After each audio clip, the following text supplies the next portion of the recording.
Kinnaird, she's a professor of Economic Geology at WITS. Judith, thanks very much for your time this morning on CNBC Africa. Production of rare earths started in a material way, started in around the late 1950s. So the industry has been quite small, just 60 years of mining. The interesting fact is that rare earths, the name of it is quite misleading. Why are rare earths referred to as rare? Well, rare earths have been known since around about the 1780s, but they were never of any significance, partly because of the difficulty of extracting them from the minerals that they occur in. And they weren't really of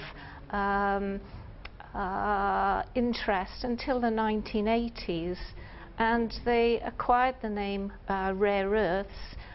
It's a group of elements that there's about 17 chemical elements in the group, and 15 of them are the lanthanides, and then we include 2 other elements in this family of rare earths. But you're right, they are more abundant than elements that we know like tin and silver. Just looking at, you said thulium and tritium, I don't know if that's the right pronunciation, but just looking at the quantities, the average crustal abundance, nearly 200 times greater than the likes of gold. So they are in fact abundant, but not found in large concentrations. So that's really the problem. Issue. That's the problem. They're not found in huge concentrations. Another problem is that when you find a rare earth mineral, the actual concentration of rare earths in that mineral can only be, may only be as little as 10% to about 70%. But the other problem is that unlike elements like gold or platinum, where the elements occur very simply, the rare earth minerals have a whole range of these different rare earth elements within a mineral. So first of all, there's not huge concentrations of them. Secondly, when you do get the minerals and you can mine them, you've got to then get the separate rare earth elements out, and that process, that extraction is quite costly. That is difficult, and we've really only had that technology in the last couple of decades. Now you mentioned the 1980s, and of course we've had increased demand for high-tech products as we've had clean energy technologies come to the forefront with all issues around the environment becoming more and more pertinent. Also, rare earths used in weaponry. Just let's take us through some of the uses that we see rare earths being used for everyday products and perhaps some more high-tech products. Well, everybody uses them. You and I use them. They're used in color for plasma TVs. They're used in cell phones, in hard drives, in computers. They're used in magnets, in fluorescent lighting, low emission, low energy light bulbs. They're used for a whole range of things. Cars?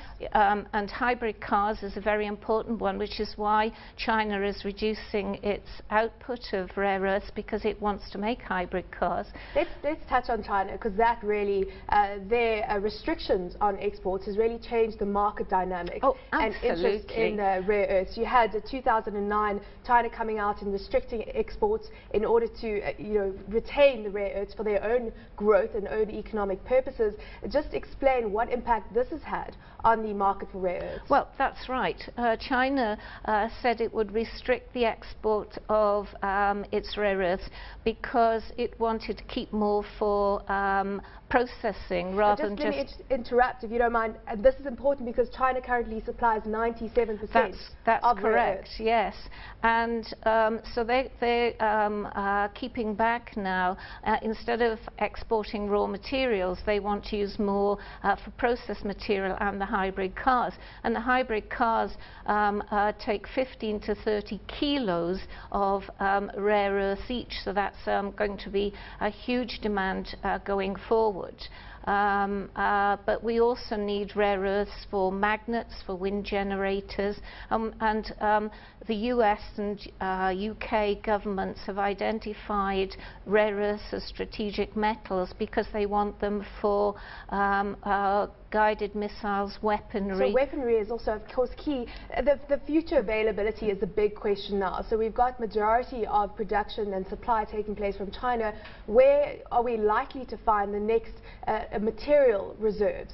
Well, until China became a major producer in the 1990s, South Africa was a producer from the Northern Cape and from California. But what happened was that this huge production from particularly a deposit called Bayanobo on the Mongolian border, the Chinese undercut the prices, so it kind of drove other people out of production.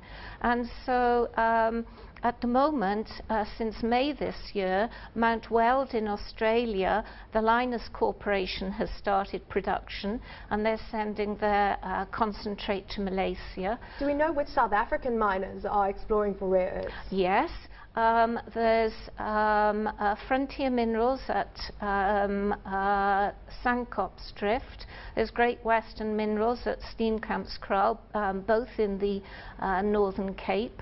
Then there are companies here in Johannesburg, Great African Consolidated, and Bono looking in South Africa, Mozambique, Burundi, Zambia. So there's a lot of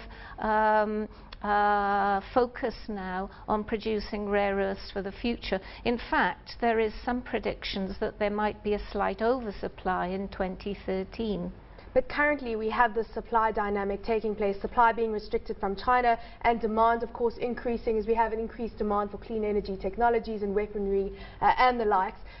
In terms of monetary value, can we quantify the value of rare earths like against the likes of gold and platinum? Okay, yes, the rare earths are divided really into two groups, light rare earths and heavy rare earths.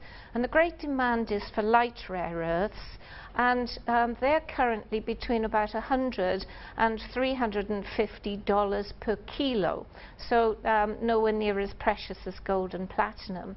But the heavy rare earths, which are much less abundant and not in such demand, but still very much needed for lasers and such, and they are somewhere between 3,000 and 5,000 rand per kilo at the moment. It is forecast that there may be this slight overproduction, so there are suggestions that those prices will fall slightly round about 2013, but certainly not to the pre-2010 level.